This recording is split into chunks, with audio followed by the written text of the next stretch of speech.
Gulf countries की मदद की जाएगी उस फंड से उनका नुकसान पूरा करने के लिए, तो कैसे होगी बातचीत? ये तो लटकता जा रहा है बीच में।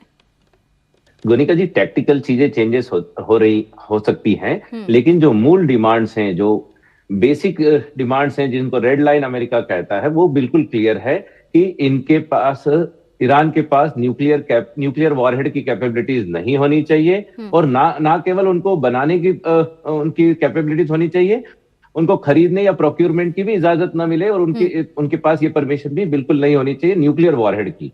और दूसरी जो है कि स्ट्रेट ऑफ हॉर्मुज में टोल लगाकर ये अनड्यू एडवांटेज उसका न ले और पूरी दुनिया को बेवकूफ न बनाए या दुनिया को ब्लैकमेल न करे। ये दोनों डिमांड बिल्कुल क्लियर कट है। अब एक मेन मुद्दा यहां पर यह है, जो आप अपने दूसरे पैनलिस्ट हमारे ईरान वाले मिस कर रहे हैं, कि आईआरजीसी वर्सेस इनकी जो डिप्लोमेटिक और पॉलिटिकल लीडरशिप है, they are totally fragmented. IRGC की डिमांड्स अलग होती हैं। यहाँ के अभी कुछ दिनों पहले आपने एक न्यूज सुनी होगी कि वहां के प्रेसिडेंट रेजिग्नेशन तक की बात कर रहे थे, because there demands and there view point is not being accepted by IRGC.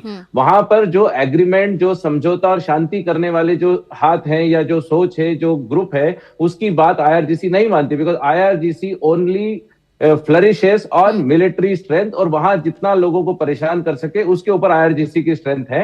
और आईआरजीसी के दबाव के और उनके मिलिट्री प्रेशर के अंतर्गत वहां के आवाम थोड़ी चुप है। आप कुछ हफ्ते में देखेंगे कि ये जो प्रोटेस्ट आज आपने एक दो दिखाए हैं वो बड़ी मात्रा में होंगे, और वहां पर अपने आप ही चीजें पलटेंगी। ये अमेरिका को करने की जरूरत नहीं है, वहां की आवाम ही अब परेशान हो चुकी है, और इसका परिणाम अब धीरे धीरे आपको दिखने मिलेगा। ठीक है अमिताभ जी, एक ये भी बातचीत, एक मिनट सर, एक मिनट, अब बाकी पैनलिस्ट को भी इन्वॉल्व करती रहूं ना। ओपेक प्लस कंट्रीज हैं, उनकी भी बैठक हो रही है, उनकी भी एक ऑनलाइन बैठक होने वाली है, जिसमें ये कहा जा रहा है कि जो तेल के लगातार दाम बढ़ रहे हैं, वैश्विक संकट वो बन गया है, तो कोटा बढ़ाया जाएगा, प्रोडक्शन का कोटा बढ़ाया जाएगा। लेकिन ये भी कहा जा रहा है कि उसमें से यूएई का एग्जिट हो गया है, तो कैसे होगा? क्या ये कंट्रीज कुछ कर पाएंगे? ओपेक प्लस कंट्रीज का रोल क्या किसी तरीके से इस युद्ध में या इस वैश्विक संकट को सुलझाने में क्या हो पाएगा? देखिए, इस पे दो बहुत बड़े फैक्टर हैं। एक तो यूएई ओपेक से बाहर निकल गया है। यूएई को जितना कोटा देते थे उससे ज्यादा यूएई प्रोड्यूस करना चाहता था, और सऊदी अरेबिया उसको चेक करता था कि आप इससे ज्यादा प्रोड्यूस नहीं करते। खुद बहुत ज्यादा बेचता था दुनिया में तेल, और यूएई चाहे और देशों को वो कम बेचने के लिए कहता है। दूसरा, कई सारे जितने भी ऑयल इंस्टॉलेशंस हैं रूस में, जो ओपेक प्लस का मेंबर है, वो तबाह हो रहे हैं, वो बर्बाद हो रहे हैं। उनकी रिफाइनरी कैपेसिटी है, उस पर यूक्रेन अटैक कर रहा है।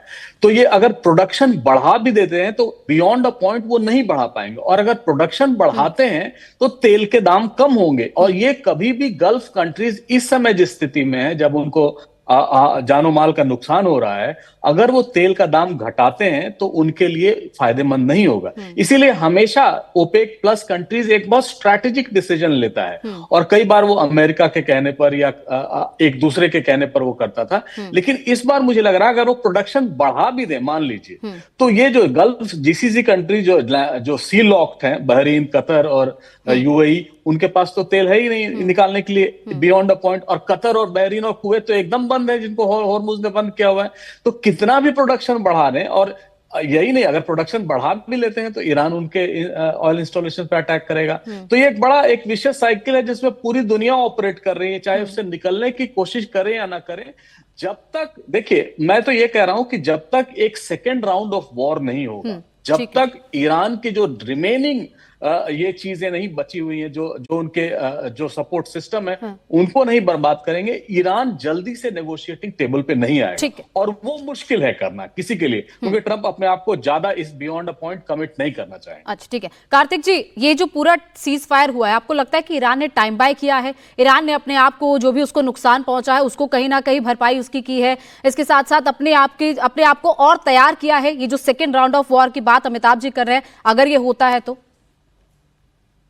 नहीं, ये दोनों, it works both ways, you know. तो जो टाइम बाय किया है, तो ऑब्वियसली अगर अमेरिका एक्सेप्ट किया है तो it is to their advantage also. उन्होंने भी एक प्लान बी पे काम करना शुरू किया है। एंड मोर इंपॉर्टेंटली मैं ये कहना चाहता हूं, जो रिवर्स ब्लॉकेट लगाया अमेरिका ने on the straight of Hormuz, that was genuinely a very very good decision. वो एक्चुअली थोड़ा डिले हो गया, बहुत पहले होता तो आज के टाइम में भले सामने कितनी भी बड़ी बड़ी बातें करे, बट ईरान